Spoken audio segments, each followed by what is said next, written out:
শেষ রক্ষা আর হল না। প্রয়াত হলেন রাজ্যের বিশিষ্ট শাস্ত্রীয় সঙ্গীত শিল্পী ওস্তাদ রশিদ খান। মঙ্গলবার দুপুর 3:45 নাগাদ কলকাতার পিয়ারলেস হাসপাতালে মারা যান ওস্তাদ রশিদ খান। মাত্র 55 বছর বয়সেই থেমে গেল ওস্তাদ রশিদ খানের উদার্ত কণ্ঠস্বর।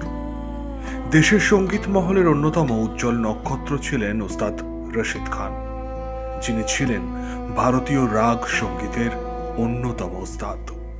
বাংলার অন্যতম সম্পদকে হারিয়ে শোকাহত পশ্চিমবঙ্গের মুখ্যমন্ত্রী মমতা বন্দ্যোপাধ্যায় বিকেল 3:45 নাগাদ হাসপাতালে গিয়ে শোক প্রকাশ করেন।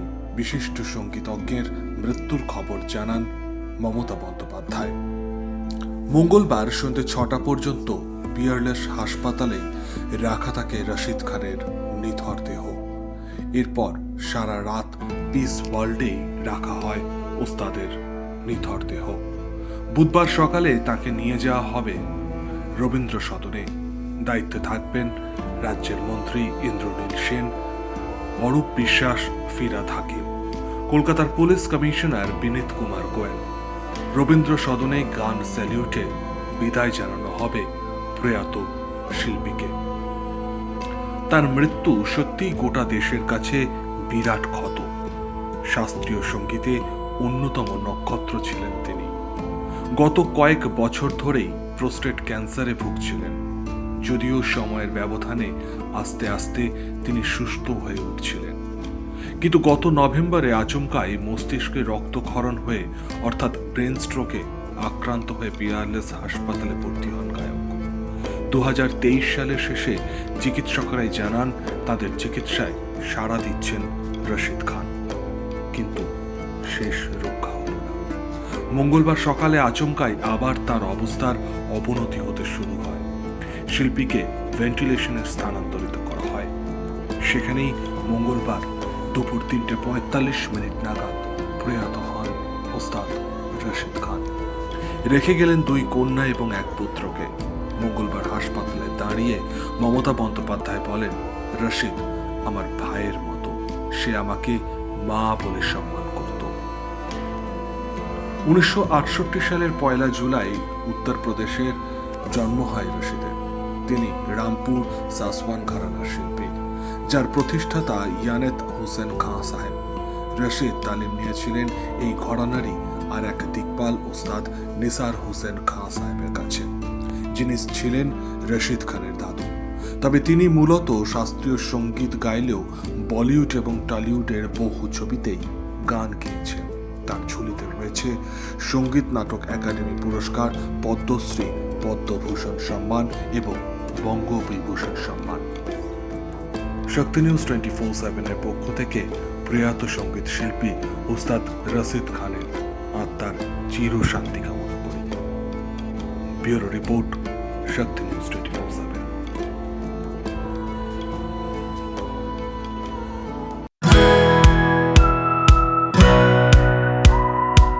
খাই খাই করো কেন এসো বসো আহারে, খাওয়ার আজব খাওয়া ভোজ কয় যাহারে।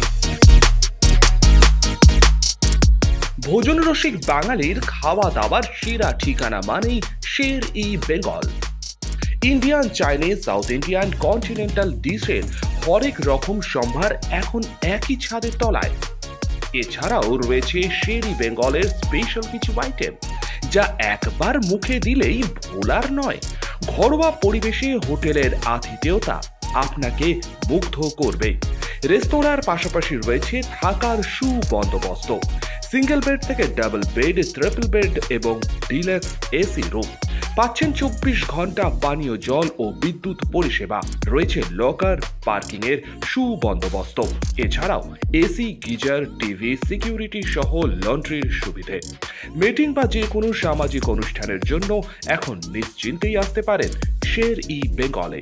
Sher e Bengal, JP Avenue, Sagarbhanga, SBI ব্যাংকের ঠিক পাশেই, দুর্গাপুর 713211। যোগাযোগ নম্বর 9609900511 অথবা 9775555222। শের ই বেঙ্গল একবার আসলেই বারবার আসতেই হয়। কাজের প্রেশার, চাইছেন একটু রিল্যাক্স, একদিনের উইকেন্ডে শহর থেকে দূরে কোথাও যেতে চাইছেন, কিন্তু যাবেন কোথায় ভেবে উঠতে পারছেন না। চলুন না ঘুরে আসি তারাপীঠ। আর তারাপীঠ মানেই মধু মমতা হোটেল অ্যান্ড রিসর্ট, যেখানে গেলে আপনার মাইন্ড একদম ফ্রেশ। তাজা অক্সিজেন সাথে গ্রাম্য পরিবেশ আপনাকে হাতছানি দেবে। AC deluxe room, swimming pool, gymnasium, indoor games আর সাথে আপনার পছন্দের মতন ডিশ। এছাড়াও যে কোনো সামাজিক অনুষ্ঠানে আজই বুক করতে পারেন মধু মমতা হোটেল অ্যান্ড রিসর্টের ব্যাংকোয়েট হল। রাত জাগা তারাদের সাথে, পরিবার বা বন্ধু বান্ধবের সাথে আপনিও সময় কাটাতে পারেন হোটেলের লনে। তাই ভুলবেন না, তারাপীঠ মানে hotel Madhu Mamata and resort.